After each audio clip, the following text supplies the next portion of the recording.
S ஒரு வழியா after the disasters defeat against south Africa India ODI series 2-1 அப்படிங்கிற கணக்கில் ஜெயிச்சிருச்சு. ரொம்பவே சந்தோஷமான ஒரு விஷயம், ரொம்பவே மகிழ்ச்சியான ஒரு விஷயம். எஸ், இந்த மகிழ்ச்சியோடையும் இந்த சந்தோஷத்தோடையும் நம்ம ஃபோக்கஸை அடுத்த கட்டத்துக்கு மாற்றணும். ஏன்னா இன்னிலேருந்து India vs south Africa 5 match T20 series start ஆகுது.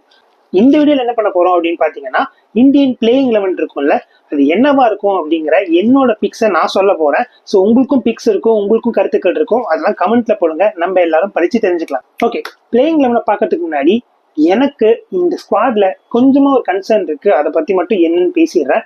ஃபர்ஸ்ட், இந்த T20 வேர்ல்டு கப் ஜெயிச்சோம்ல, அதுக்கப்புறமாவே கிட்டத்தட்ட இதே ஸ்குவாடை வச்சுதான் எல்லா சீரீஸ்லயும் போயிட்டு இருக்கோம். மேபி 1-2 பிளேயர்ஸை மாத்தி. பட் இப்போ ரீசெண்ட் டைம்ஸ்ல அவங்க சுப்மன் கில்லை T20 சைட்ல கொண்டு வந்து அவர் திடீர்னு வைஸ் கேப்டன் அனௌன்ஸ் பண்ணி அந்த பொசிஷனை சீல் பண்ணிட்டீங்க. ஸோ யாரும் அந்த இடத்துக்கு வந்து போட்டி போட முடியாது.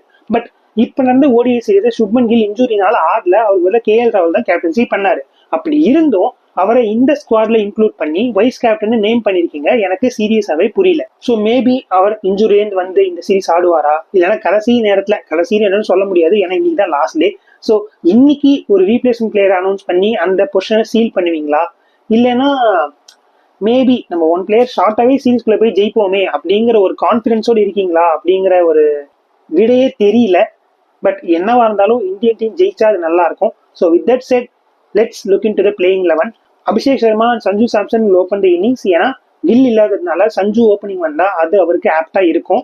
ஸோ 1 and 2ல சூர்யா அண்ட் திலக் தான் வரணும். அது அவங்களுக்கு ஹெல்ப்ஃபுல்லா இருக்கோ இல்லையோ, அது இந்தியன் பேட்டிங்க்கு ரொம்பவே ஹெல்ப்ஃபுல்லா இருக்கும். சிவம் துபே 5ல வந்து ஹர்திக் பாண்டியா 6ல வந்தா பெட்டரா இருக்கும்.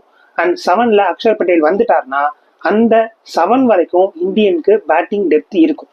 அதுக்கப்புறம் 8th பொசிஷன்ல யார் இருப்பாங்க அப்படிங்கிறத நான் கடைசியில சொல்றேன். இப்ப 9, 10, 11 பார்த்தோம்னா வருண் சக்கரவர்த்தி, பும்ரா அண்ட் ஹர்ஷ்தீப் சிங்.